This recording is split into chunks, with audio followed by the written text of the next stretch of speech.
Okay, here we go again. Now, after my last outing, I was using the GoPro Hero 5 Black, and had the same problems again. SD card problem, I think, too slow, it's not writing quick enough.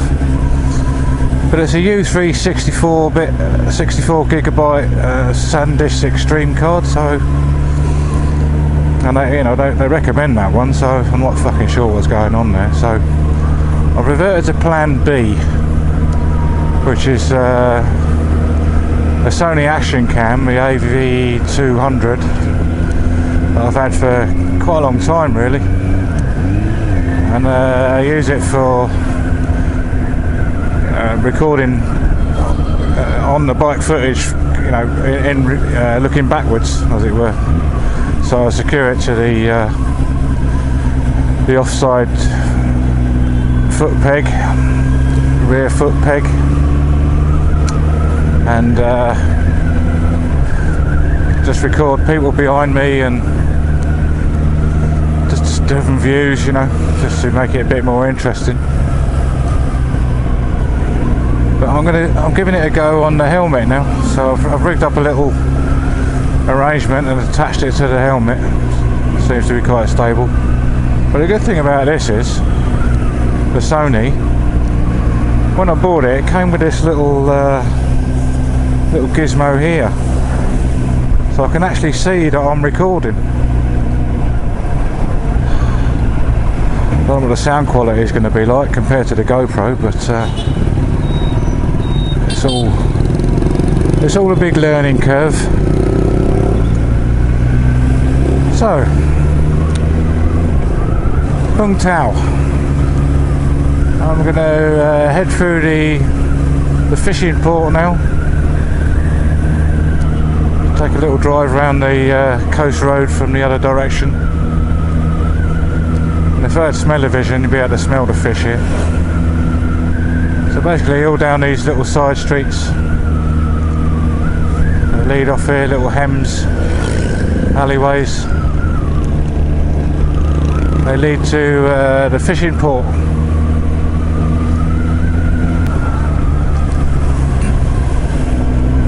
I've had a bit of a cold last day or two, so I'm sounding a bit bunged up. Let's try with the visor down.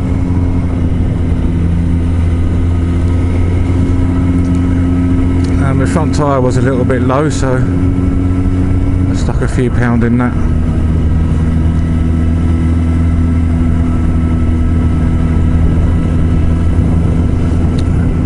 I'm riding, as you can probably notice, I'm riding without a jacket, and I've got gloves on. I never go anywhere without gloves, but around the town here I don't bother with the jacket, it's just too hot. And I'm not going to breakneck speeds, silly speeds anyway, so it's not a big deal. It's just gone 12 o'clock, midday. This is the sort of quiet time of day, that's why I've come out now. It's a kind of siesta time. Everybody knocks off between about 11:30 and 2 o'clock. I'll go get it heads down for a couple of hours, like a siesta. And then everything opens up again about 2 till around 9 or 10 o'clock at night. All the shops, most of the shops. Now this part of town here is famous for its fresh fish restaurants, and I'll try and drive a little bit slower so you can see what I'm talking about. You'll see the buckets there with the fresh fish in over there, and there you go. Fresh dried fish and fresh fish, and not my cup of tea. I do like a bit of fish. I like a fish curry, but I've never been a big fish fan, even fish and chips. So here we are again on the coast road, the Song Saigon River, and it's a nice day today, a little bit misty out there.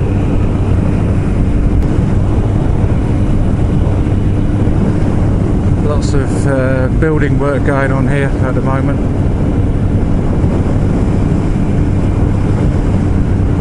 New apartments and beach places. Some new apartments going in here. And on the left here we got Natalie's Thai restaurant.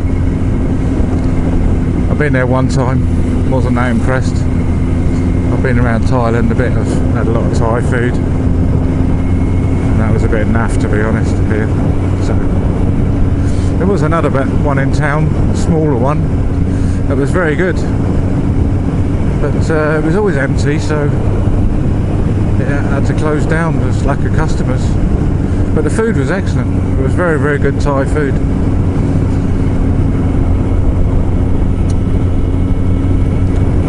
This is the only bit of twisty road in Vung Tau.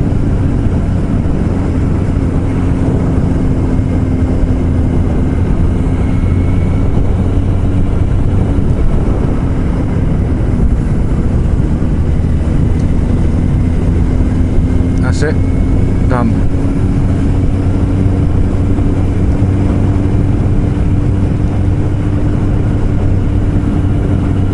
So right up ahead of us there is the Buddha mountain I was talking about in the last vlog. You might just be able to see Buddha up there. It's a bit misty, probably won't see it.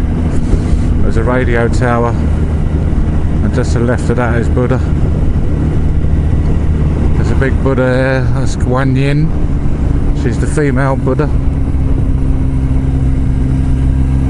a female incarnation of Buddha, who they worship here in Vietnam.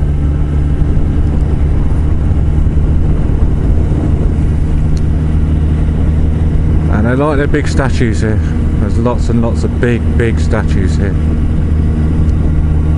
All over Vietnam, they're massive. There's Mary over there, if you can see Mary, probably facing the wrong way. Mary and baby Jesus. There's a very famous restaurant here on the right hand side, coming up where all the taxis are parked here. It's called Gang Hao, and this is one of the best seafood restaurants in the southeast. Absolutely packed most nights of the week, and the weekends just you got to book a week in advance to get a weekend table. People come from Saigon, all over the country, just to eat there. Very, very famous.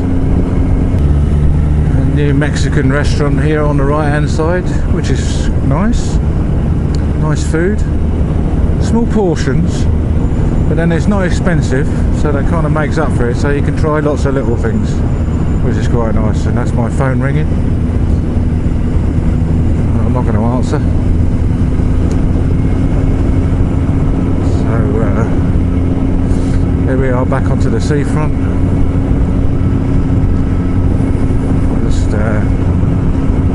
Better check who it is, might be work. I'll just slow down and stop. Here we go.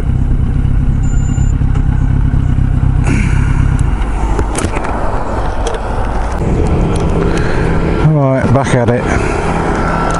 That was my mate Keith's wedding anniversary today, so we were going to his house, but he's changed his mind. He can't be asked to cook, so we're going to go to a restaurant. New little restaurant here called Don Quixote.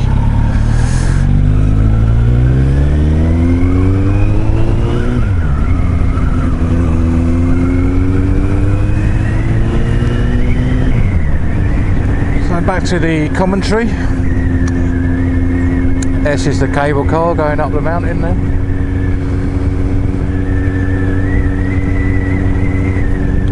There's a little zoo up there.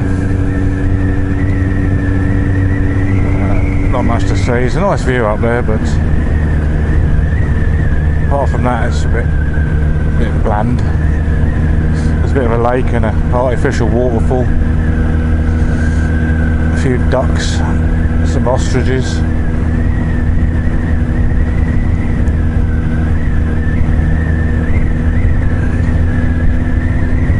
So it's a lovely day today, very quiet on the roads. It's a nice time to come out. Only mad dogs and Englishmen go out in the midday sun, that's what they say, innit? A bit of wind noise there, so I'll close my visor.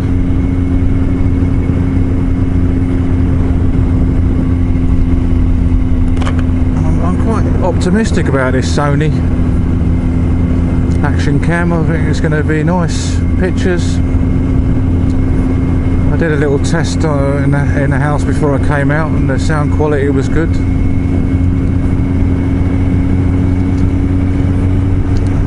I'm not sure whether the GoPro just couldn't handle the voice input and recording the audio all at the same time. Alright. There's the boobies.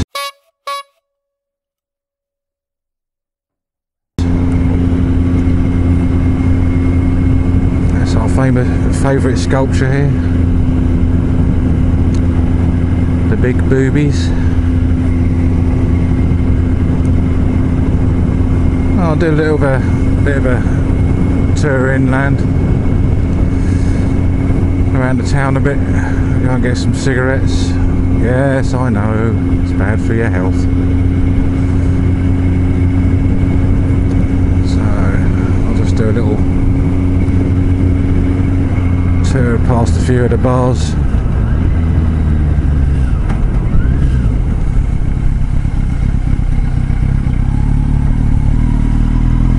There's a few bars here.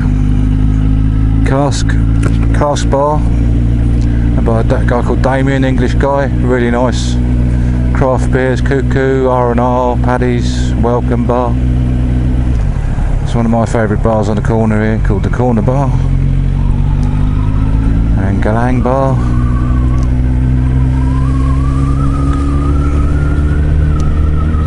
A lot of these places are closed down here. As the owner's going to knock the guy that owns all this land is going to knock it all down, and got enough fucking road. There's the Lucky Horseshoe and the MK Bar, good friends own that. Where's he going?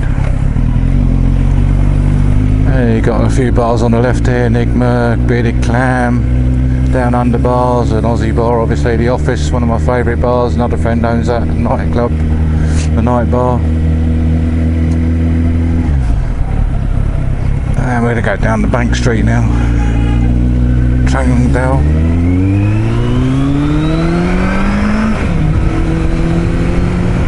I go too fast past the police station, I'll have the bike off me.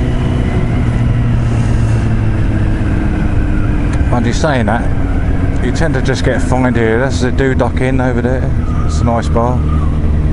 That's my car wash there. I go there to get the car wash. Now that's ridiculously cheap. For a car wash here, that's inside and out, full valet, cost me 70,000 dong, which is about £2.50. And that's for the works. Spit and polish, and nicely cleaned. All the leather seats.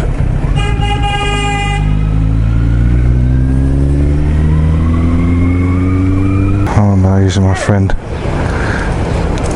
Xin chào, khỏe không? Okay. Khỏe không? Good.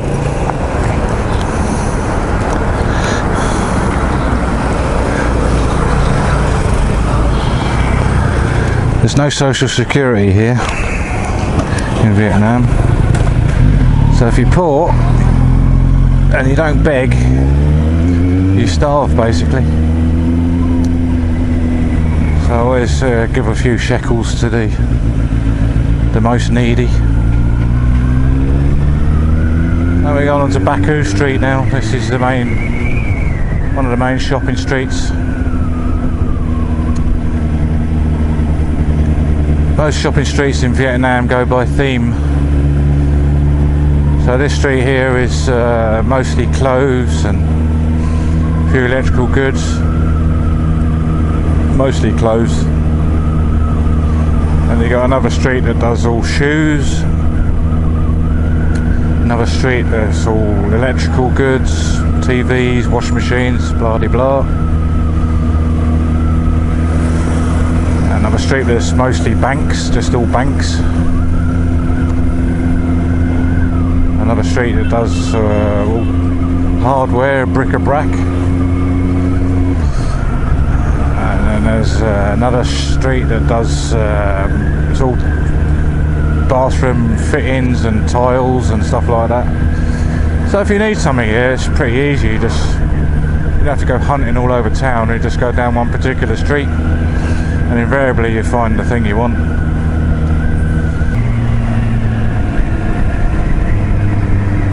There's an art to riding in Vietnam, and basically you just got to keep your wits about you, don't get distracted too much, and there's lots of distractions. And look ahead most of the time. I mean, Vietnamese don't use their mirrors often, and they don't look when they're pulling out the side streets, turnings, hems. That's why I take the baffles out of my exhaust, because at least they can hear me coming. And they tend to turn ahead if they hear a big motorbike. There's not many here, not a huge amount anyway. There are a lot of bikers, but they tend to just go out at weekends because they're a pretty expensive commodity here. Now this is one of the biggest roundabouts in Asia, I'm led to believe. Memorial roundabout. There's a memorial grounds there on the right.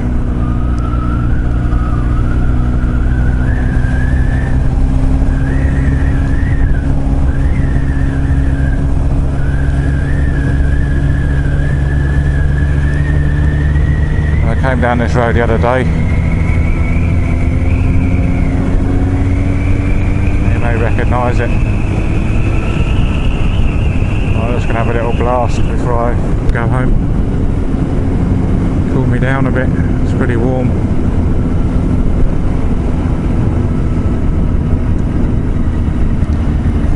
Yeah, well this motorbike cost me 320 million, which is about £10,000. And the equivalent motorbike in the UK about 9,000. This is the 113 brake horsepower, as opposed to the stock version, which is 93, I think. 93. But this one was sent to Germany from Thailand, where they're all built these days, or most of them. And it was sent to Germany and got tuned up before I bought it. I bought it from new, obviously.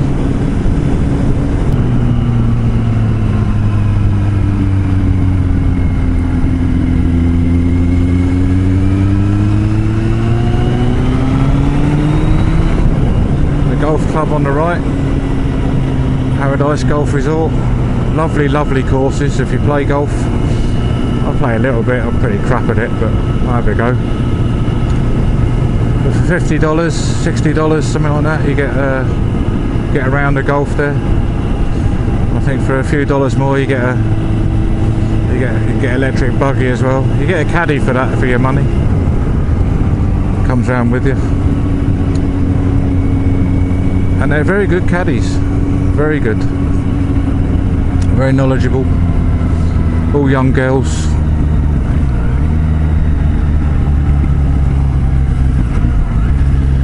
But they don't like me going so much because I'm a bit of a cheapskate. I don't go for the buggy, I walk the course.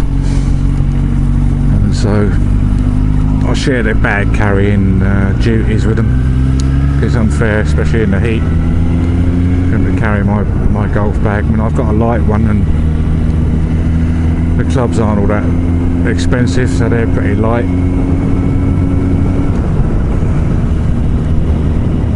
Like I say, I'm pretty fucking crap at it, so that's just to keep fit really, get out in the sun. But I'm a keen photographer as well. I like photographing birds. I'm a twitcher. Birds of the feather variety, and there's lots of birds on the golf course, as in all golf courses around the world, which I've noticed. They're a haven for all species of birds that are in the area, and the one here is no exception. There's lots of exotic birds here. A lot of them flock down there. It's safe for them, no predators, and that includes the Vietnamese, because they will eat anything here. And if you ever come here, you might see on the roadsides little stalls that are set up overnight, or sort of 6 or 7 o'clock in the evening, and go till 9 o'clock, 10 o'clock. And they sell little birds like sparrows and fucking anything, you know, just catch them and fucking eat them. Alright, that's the end of this vlog. Let's go and do some editing and see how that came out.